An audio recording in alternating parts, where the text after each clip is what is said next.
Hello बंधुरा welcome to foodie crash. आज के आमी तोमादेर जोन्नो आबारो एकटा नतुन रेसिपि निये चले एसेछि। आज के करबो आमी निरामिष आलुर दम, जेटा किन्तु रुटी लुचि परोटार साथे खूब भालो लागबे। सो चलो बेशी देरी ना करे भिडियोटा शुरू करा जाक। प्रथमे आमी किन्तु आलुगुलोके बेश भालोभाबे सेদ্ধ करे नियेछि और सेई आलुगुलोके एखन आमी तेलेर मध्ये भालो करे फ्राई करे नेब नुन हलुद माखिए।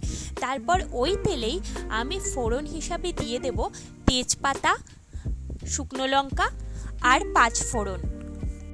এখন এগুলোকে খুব ভালোভাবে নাড়াচাড়া করতে হবে আর এর থেকে সুন্দর গন্ধ বেরোলে দিয়ে দিতে হবে টমেটো পেস্ট।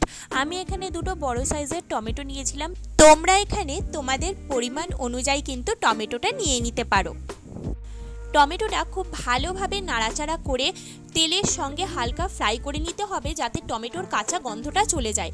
এর মধ্যে আমি এখন অ্যাড করে দিলাম একটু স্বাদমতো নুন, তোমরাও কিন্তু তোমাদের স্বাদমতো নুনটা অ্যাড করে নিতে পারো।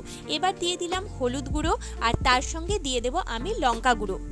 আমি এখানে লঙ্কা গুঁড়ো আর কাশ্মীরি লঙ্কার গুঁড়ো মিক্স করে কিন্তু অ্যাড করেছিলাম, তোমরাও সেটা করতে পারো, তাহলে কালারটা কিন্তু খুব সুন্দর আসে।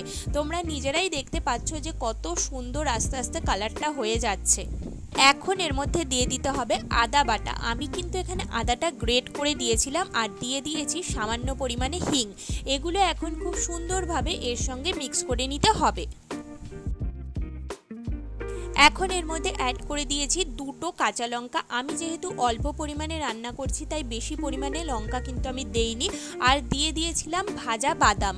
এগুলো আমি আগে থেকে ভেজে রাখিনি এই জন্যই, যেহেতু আমার ভাজা বাদামই ছিল সেই জন্য। যদি কেউ কাঁচা বাদাম অ্যাড করতে চাও তাহলে অবশ্যই কিন্তু আগে সেটাকে ভেজে তুলে নিতে হবে। এখন এই ইনগ্রেডিয়েন্টসগুলোকেও আমি খুব ভালোভাবে মিক্স করে নেব। আর রান্নাটা কিন্তু আমি খুব বেশি পরিমাণ তেলে করছি না, অল্পতেই করছি, তোমরা দেখতেই পাচ্ছ। এর মধ্যে একটু অ্যাড করে দিলাম ধনে গুঁড়ো আর জিরে গুঁড়ো। সব উপকরণগুলো খুব ভালোভাবে নাড়াচাড়া করে মিশিয়ে দিতে হবে আর তারপরে এটাকে আমি খানিকক্ষণের জন্য কষতে দেব।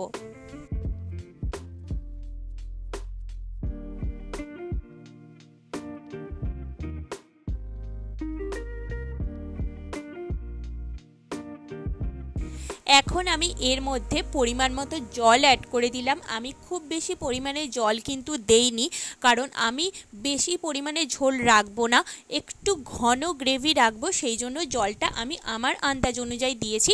তোমরাও কিন্তু তোমাদের পরিমাণ মতো জলটা অ্যাড করে নিও।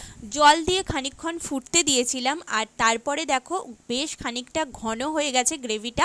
আর এর মধ্যে দিয়ে দিতে হবে সেদ্ধ করে ভেজে রাখা আলুগুলো দেওয়ার পর বেশ খানিকক্ষণ নাড়াচাড়া করে আমি কিন্তু আমার আলুর দম নামিয়ে নিয়েছি। আমার আলুর দম একদম রেডি সার্ভ করার জন্য।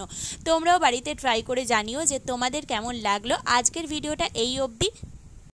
ভিডিওটা ভালো লেগে থাকলে প্লিজ একটা লাইক কমেন্ট আর শেয়ার করে দিও। আর যারা নতুন দেখছো প্লিজ সাবস্ক্রাইব করে আমার পাশে থেকো। আজকের মতো সবাইকে টাটা।